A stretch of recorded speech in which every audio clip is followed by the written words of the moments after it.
जय सिया राम। लक्ष्मी नारायण भक्ति चैनल में आप सभी भक्तों का हार्दिक स्वागत है। आज हम गीता जी के प्रथम अध्याय का महात्म्य श्रवण करेंगे। एक समय पार्वती जी ने पूछा, हे महादेव जी, किस ज्ञान के बल से आपको संसार के सब लोग शिव कहते हैं? मृगछाला ओढ़े, सब अंगों में शमशानों की विभूति लगाए, गले में सर्प और नरमुंडों की माला पहने हुए हो, इनमें तो कोई भी पवित्र नहीं। फिर आप किस ज्ञान से पवित्र माने जाते हो? यह आप कृपया करके कहिए। श्री महादेव जी बोले, हे प्रिय, सुनो।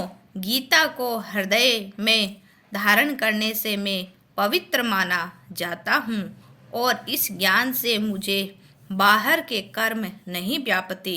तब पार्वती जी ने कहा, हे भगवान, जिस गीता ज्ञान की आप ऐसी स्तुति करते हैं,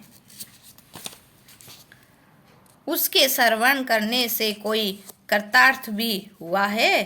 तब श्री महादेव जी ने कहा, इस ज्ञान को सुनकर बहुत से जीव कृतार्थ हुए हैं और आगे भी होंगे।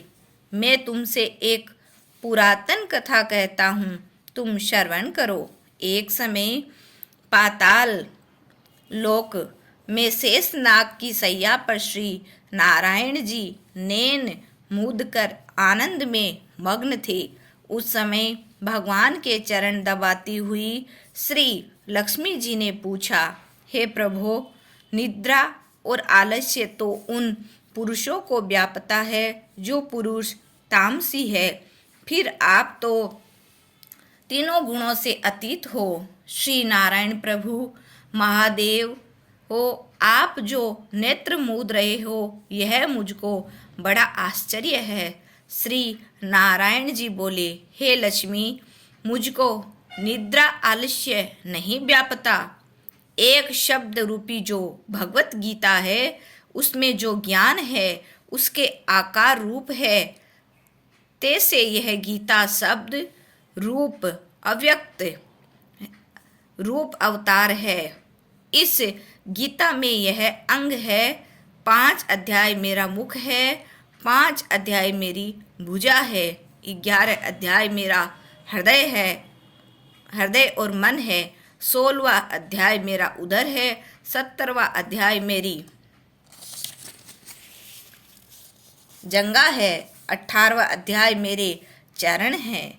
गीता के सब श्लोक ही मेरी नाड़ियाँ हैं और जो गीता के अक्षर है वही मेरे रोम है।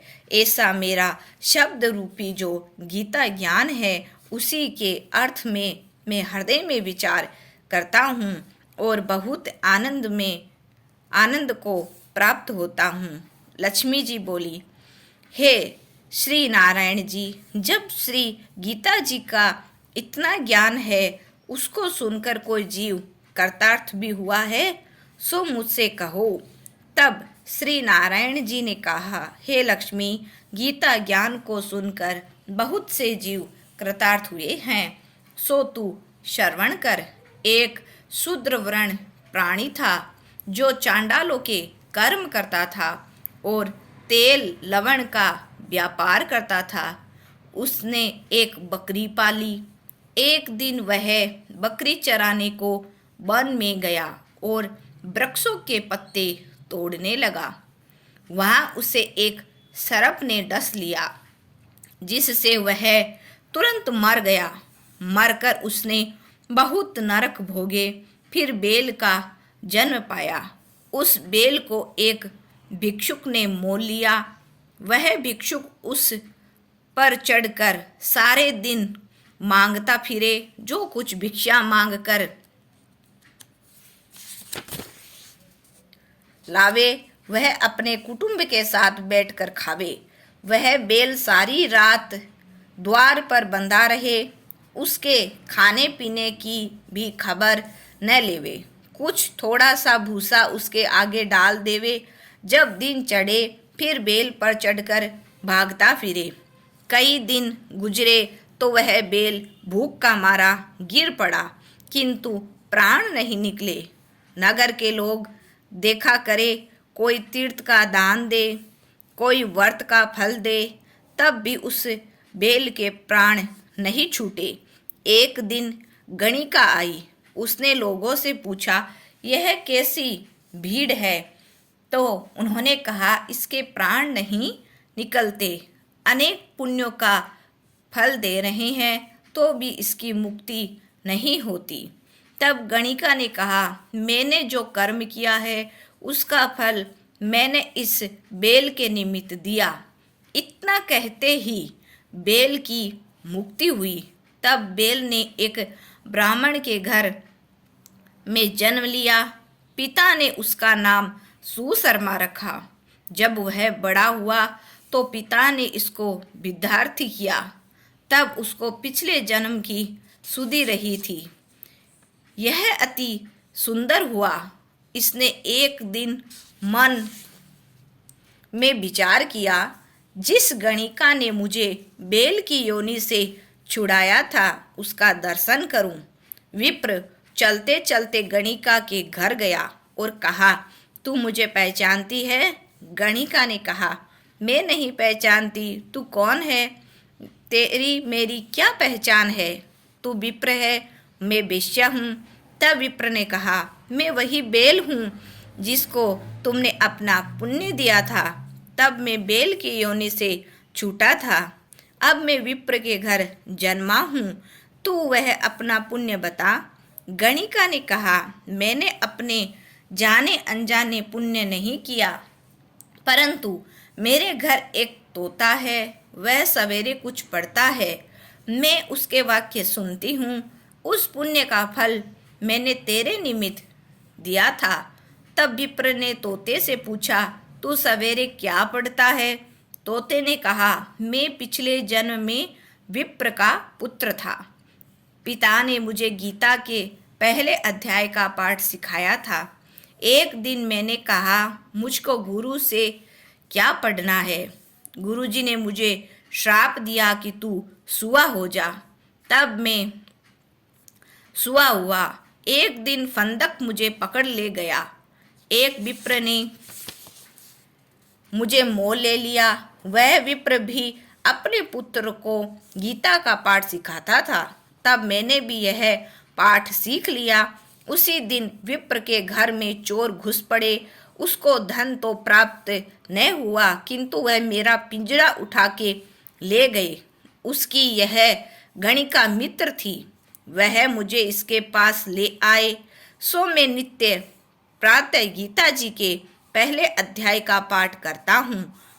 वही यह गणिका सुनती है, पर इस गणिका की समझ में नहीं आता। जो मैं पढ़ता हूँ वही इस गणिका ने तेरे निमित्त दिया था। वह श्री गीता जी के पहले अध्याय के पाठ का फल है। तब विप्र ने कहा, हे तोते, तू भी विप्र है, मेरे आशीर्वाद से तेरा कल्याण हो। सो हे लक्ष्मी। विप्र के इतना कहते ही वह तोता भी मुक्ति को प्राप्त हुआ। तब गणिका ने बुरे कर्म छोड़े, भले कर्म ग्रहण किए। नित्य प्रति स्नान करे और श्री गीता जी के प्रथम अध्याय का पाठ करे। इससे उसको भी मुक्ति प्राप्त हुई। बोलो श्री कृष्ण चंद्र भगवान की जय। आरती श्री गीता जी की। जय गीता माता, श्री जय गीता माता।